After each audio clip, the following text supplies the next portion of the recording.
और जब भगवान को पता चला तो भगवान ने जब माता का शरीर अवशेष अपने हाथ में लिए तो भगवान के नेत्रों में से 2 बूंद गिरे, जो एक मेरा कटास राज में गिरा और दूसरा मेरा पुष्कर राज में गिरा।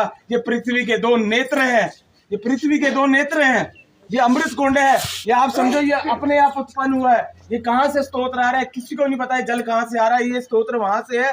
तो वहीं से ये हमारी स्थापना हुई कि पुष्कर राज और कटास राज। और मैं तो ये प्रार्थना करूंगा आप सबसे जितने आए हैं, अगर कटास राज आए हैं तो पुष्कर राज भी जाइए, तभी आपकी यात्रा पूर्ण होगी। जैसे आज प्रयागराज में कुंभ हो रहा है, अगर प्रयागराज की त्रिवेणी में अगर आप स्नान करके आते हैं तो वहां के जो क्षेत्र पालक है वो है वेणी माधव, वहां वेणी माधव का मंदिर है। इसी प्रकार अगर आप कटास राज आते हैं तो पुष्कर राज जरूर जाइएगा।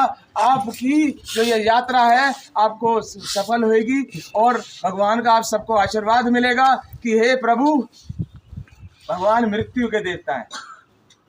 भगवान आपने सवेरे क्या चढ़ाया? जल। आप बिना जल के जी जाओगे? जल मेरा जीवन है। मैं अपने परमात्मा को कह रहा हूँ, हे प्रभु, मैं अपना जीवन तेरे पे अर्पण कर रहा हूँ, अपना आशीर्वाद मेरे को दे, मेरे को स्वस्थ रख, मेरे घर को स्वस्थ रख, मेरे परिवार को स्वस्थ रख, मेरे प्रदेश को स्वस्थ रख, मेरे देश को स्वस्थ रख, मेरे पड़ोसियों को स्वस्थ रख। तो जहाँ पे हम बैठे हैं तो पूरे पाकिस्तान को स्वस्थ रख। अगर शरीर सही नहीं रहेगा, धर्म क्या है? सनातन धर्म क्या है? सनातन का मतलब होता है पुराना। धर्म का मतलब होता है जिस चीज को आप धारण करें वो धर्म है। मैंने अगर ये वस्त्र धारण किए तो ये मेरा धर्म है। अगर मैंने अपनी भाषा को धारण किया तो वो मेरा धर्म है। मैंने अपने देश को धारण किया तो वो मेरा धर्म है। धर्म का मतलब ये नहीं है कि आप हिंदू हो, आप मुस्लिम हो, आप ईसाई हो। धर्म का मतलब है इंसानियत। कर भला होगा भला, अंत भलेगा भला।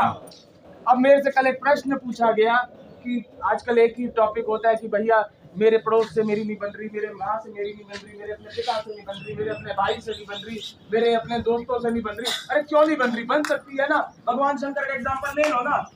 भगवान का वाहन बैल, ऋषभ, माँ का वाहन शेर, जिसे संस्कृत में मृगवाहिनी भी कहते हैं। हम लोग कहते हैं मृग क्या है? शेर। मृग पहाड़ों, मृग क्या है? हिरण। पहाड़ों में मृग को क्या बोलते हैं? शेर, मृगवाहिनी। तो बैल और शेर उनका वाहन है। गणेश का वाहन क्या है? मूषक। अब वो कहते हैं गणेश जी चूहे पे बैठे हुए। अरे गणेश जी बुद्धि के देवता है, चूहा बुद्धि का स्वामी है, तो बुद्धि का देवता कबूती में बैठ गया। गणेश जी की आंखें छोटी हैं, हाथी की आंखें छोटी होती।